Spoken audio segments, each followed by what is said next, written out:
Untuk memberi laluan kepada cerita pagi dari Labuan pula. Okey, mari kita bersama dengan pelapornya Muhammad Izzuandi Jaludin. Okey, jom terus kita ke sana. Silakan. Terima kasih. Diketuai Umum Jabatan Bomba dan Penyelamat Malaysia JBPM Labuan komited dalam melaksanakan tugas-tugas kecemasan khususnya dalam operasi menyelamat dan juga kebakaran dan juga kemalangan dan sebagainya. Oleh itu pada pagi ini saya ditemani oleh pengarah JPBM Labuan Tuan Ismaidi Haji Ismail bagi berkongsi maklumat berkaitan imbasan-imbasan atau kejadian-kejadian berlaku yang pada tahun 2022. Assalamualaikum dan selamat pagi Tuan. Waalaikumsalam warahmatullahi wabarakatuh. Okey Tuan, mungkin Tuan boleh kongsikan sedikit maklumat berkaitan dengan kejadian-kejadian yang berlaku pada tahun lepas Tuan. Terima kasih. Sebagaimana yang diketahui umum bahawa Jabatan Bomba dan Penyelamat Malaysia adalah merupakan satu agensi yang memberi perkhidmatan, penyelamatan dan sebagainya. Jadi apabila kita mengimbas kembali kepada kejadian-kejadian yang berlaku sepanjang tahun 2022, untuk makluman panggilan yang diterima oleh JBPM Labuan setakat ini adalah sebanyak 982 panggilan dan panggilan ini akan dipecahkan kepada 3 bahagian iaitu panggilan kebakaran, panggilan penyelamatan dan juga panggilan tugas-tugas khas. Untuk panggilan kebakaran, setakat ini kita menerima panggilan sebanyak 170 kes kebakaran dan penyelamatan kita menerima sebanyak 684 panggilan dan juga tugas-tugas khas sebanyak 128 kes. Jadi setakat ini panggilan ini jika kita bandingkan kepada panggilan yang tahun lepas iaitu tahun 2021 adalah penurunan sebanyak 24%. Jadi semoga sehingga ke hujung tahun ini panggilan ini akan kekal tidak naik dan kita berharap penyelamatan juga akan menurun. Jadi setakat itulah kita punya imbasan untuk tahun 2022.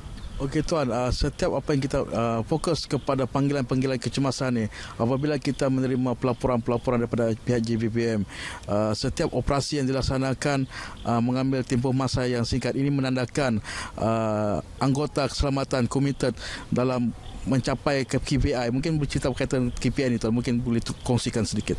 Okey, bercerita tentang KPI, jabatan telah menentukan bahawa respon time Jabatan Bomba dan Penyelamat untuk sampai ke tempat kejadian khususnya di zon A tidak melebihi daripada 10 minit. Jadi ini menjadi satu faktor yang menyebabkan kerja-kerja penyelamatan itu dapat dilakukan dengan segera sama ada kebakaran ataupun penyelamatan. Jadi apabila kita menerima sesuatu panggilan itu sama ada dari melalui PGO iaitu Pusat Gerakan Operasi ataupun direct ke Balai Bomba, maka pasukan bomba akan respon untuk ke tempat kejadian dalam masa kurang daripada 10 minit. Dan tindakan-tindakan yang dilaksanakan sudah tentu akan dapat memberi kesan kepada kebakaran ataupun penyelamatan itu sendiri.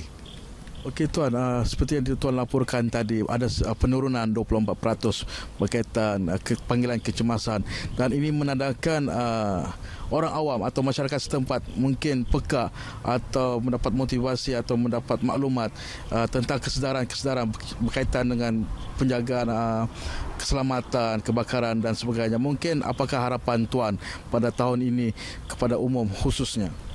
Okey, bercerita tentang kesedaran awam, kita di bahagian keselamatan kebakaran iaitu salah satu bahagian di dalam Jabatan Bomba dan Penyelamat Malaysia yang mana di dalam bahagian itu kita punya satu cawangan ataupun unit iaitu kesedaran awam. Unit ini berperanan untuk memberi kesedaran tentang keselamatan kebakaran dan juga penyelamatan kepada masyarakat awam. Jadi melalui unit ini kita akan membuat pelbagai program kesedaran agar masyarakat di Labuan ini tahu tanggungjawab dan peranan mereka dari segi keselamatan kebakaran.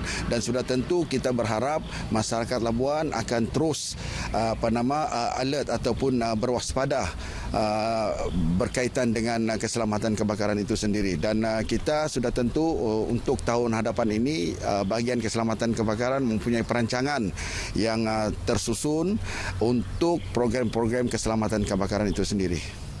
Okey tuan, terima kasih di atas perkongsian itu tadi. Itu sahaja yang dapat kita bawa cerita pagi dari Labuan berkaitan tentang imbasan 2022 dan juga perancangan pihak JBPM Labuan pada tahun ini. Jadi kita kembali bersama rakan kita di studio.